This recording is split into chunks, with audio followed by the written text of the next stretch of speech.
Hello Deb. Hello, Laura. Hello, thank you. Thank you for your time today. And this, as I was just saying, is just a really casual kind of intro as to who Deb is, how you found yoga, and like what you teach at the studio, really, and where people can find you. So, could you tell us a little bit about when you first got into yoga and why? Yeah. I actually always forget when I first got into yoga because I always say it was in my when I sort of hit about 49, 50, and my daughter was having mental health problems. I came to yoga for that. Yeah. But actually, I always forget that in my 30s, when I had my first baby, I found yoga then. And I always forget that. But I used to just go now and again when I could get a babysitter. So Yeah. it wasn't something that became a big part of my life, but I was obviously called to it for some reason. I don't know how I found it, but yeah.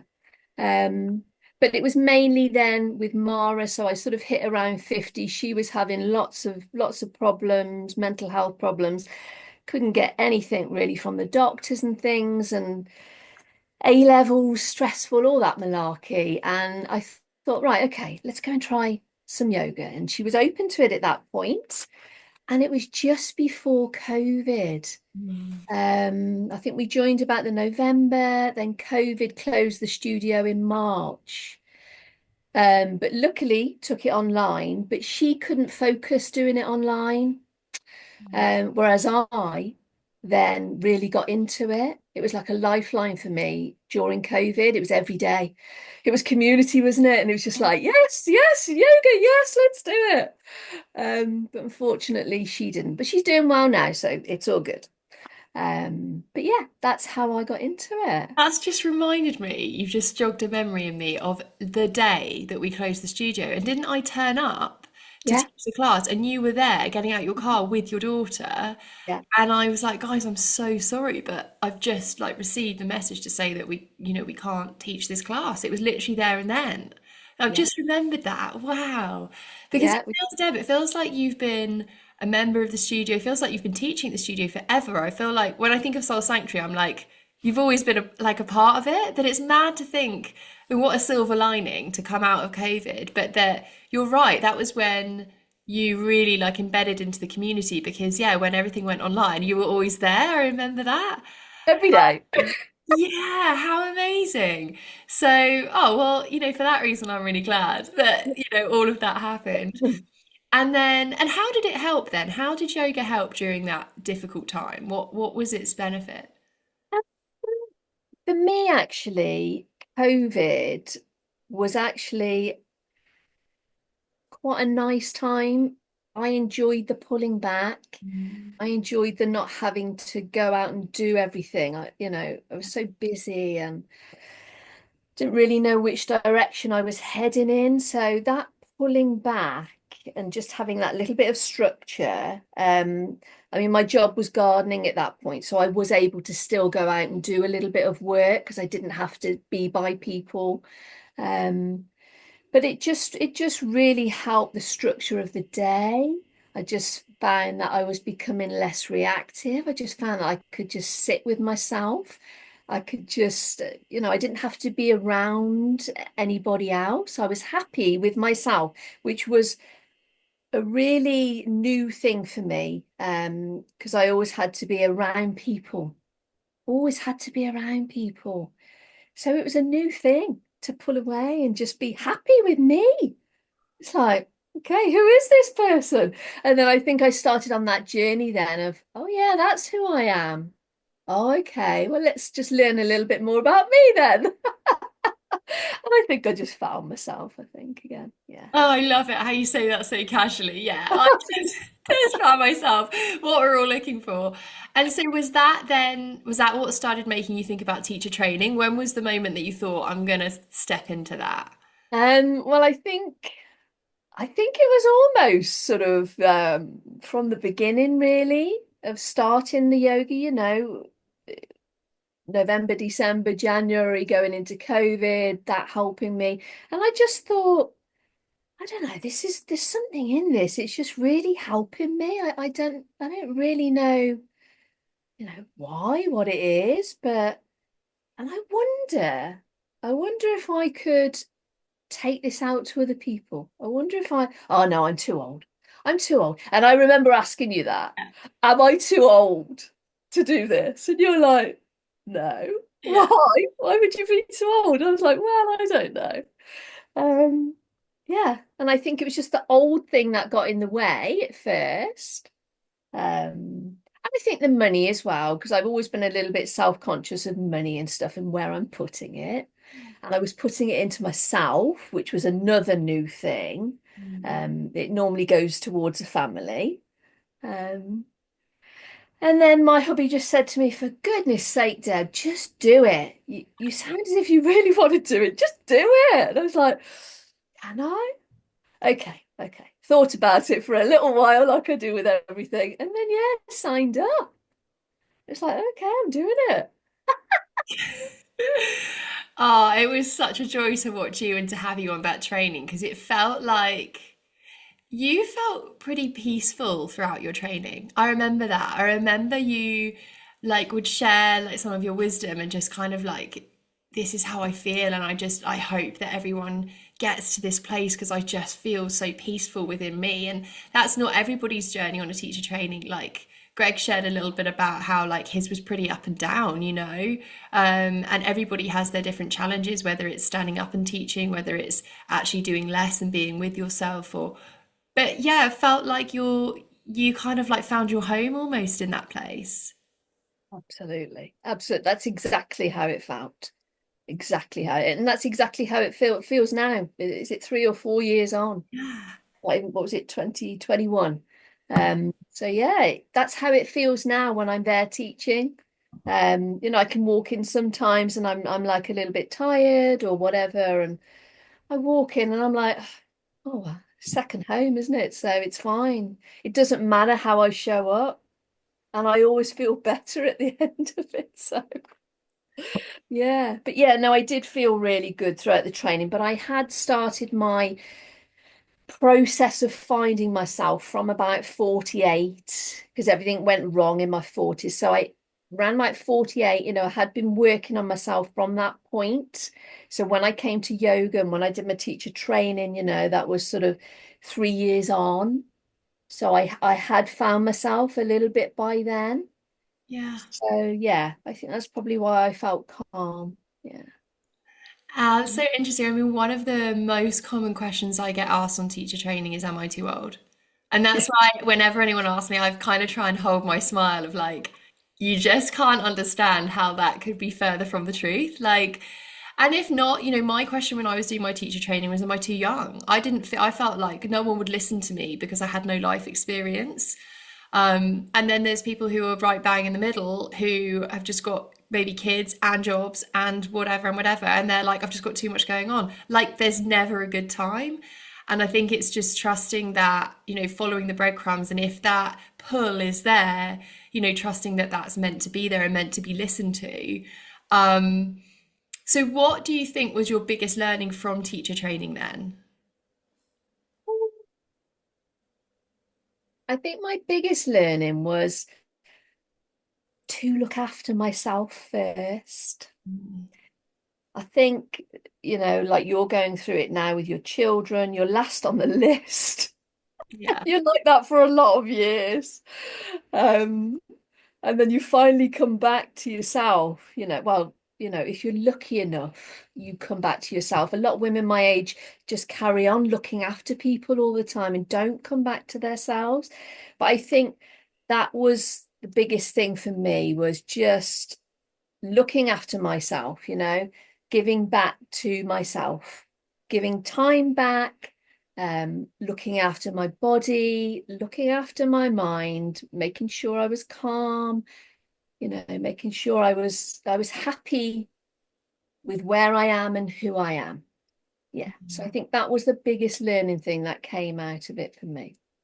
And it feels like that's how you teach now, Deb. Like, they always say, we kind of teach from maybe the thing that we learn about the most or the lesson that stuck with us. So, mine was a lot about perfectionism. So my classes are a lot about like get messy and try. And it feels like with your restorative yoga, and I know you do loads of brilliant work around menopause now as well. It's really like nurturing and just trying to encourage people to look after themselves, right?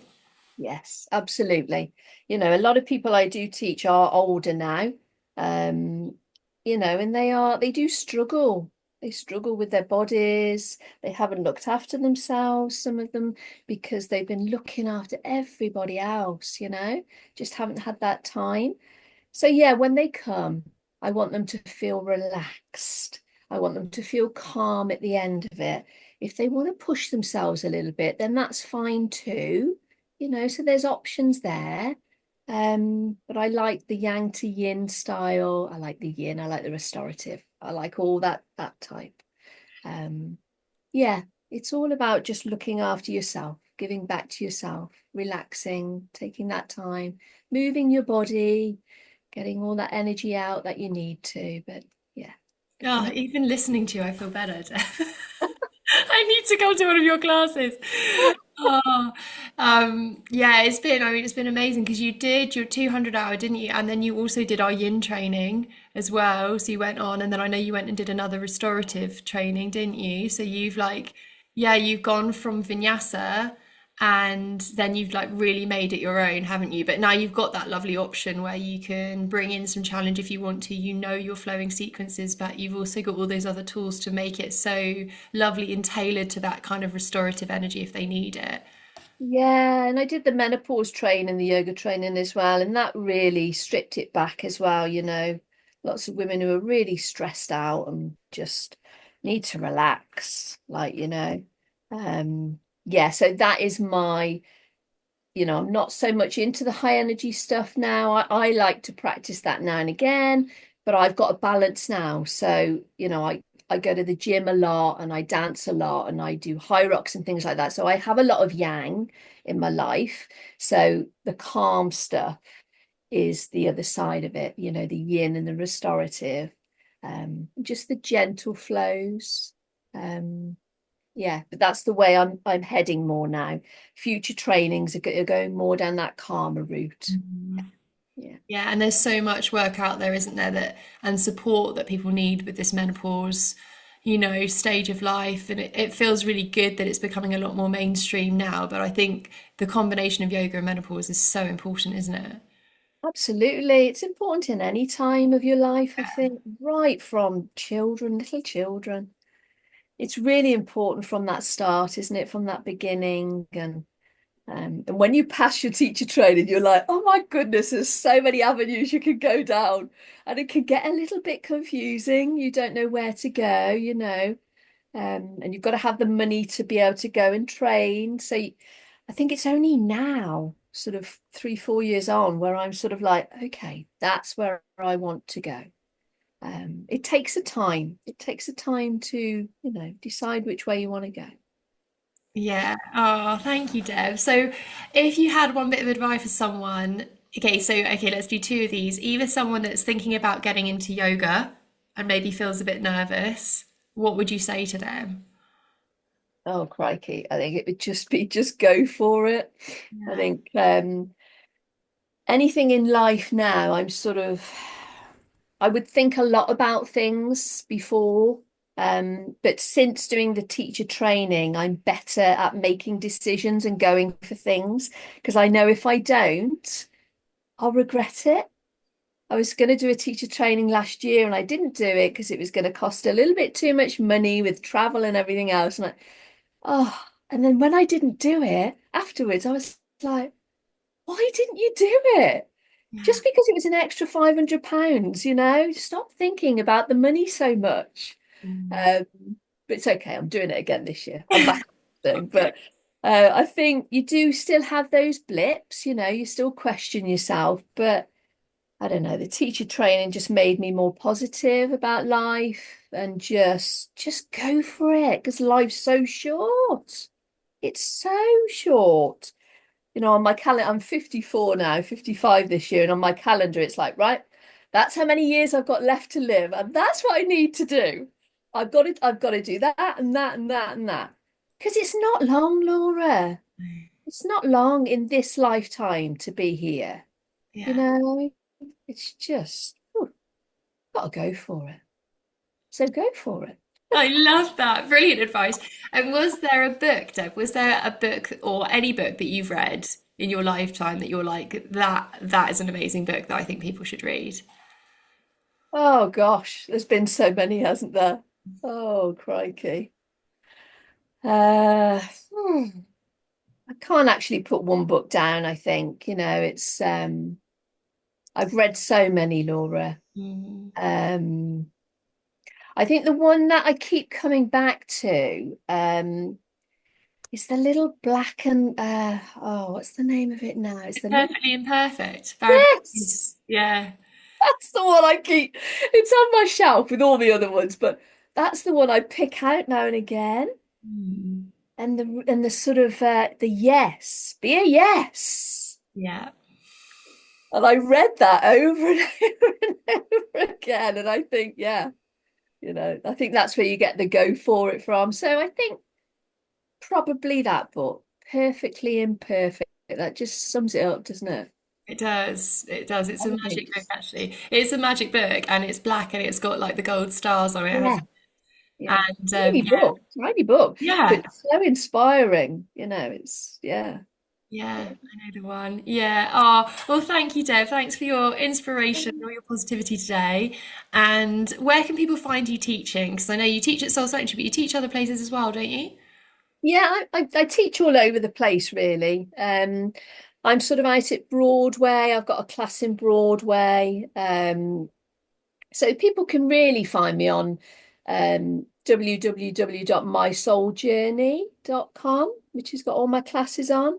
And I do a little corporate in Worcester and things. And, it changes, Laura, the classes change, don't they? Yeah. Depends who needs it. Depends what fits in with you. I remember you always saying do the classes that fit in with you. So I always do. And then mainly daytime classes. There's only one evening class in Drake's Broughton. Um, yeah. So that's what fits in with me. Yeah. So Oh, well, amazing. Thank you. Thanks for sharing all your wisdom. And yeah, do get to Deb's classes because they're magic. You'll come away feeling completely recharged. I know that for sure. So yeah. All right, my lovely. Well, have an amazing rest of your day and we will speak really soon. yeah, thanks, Laura. Thank you. Bye.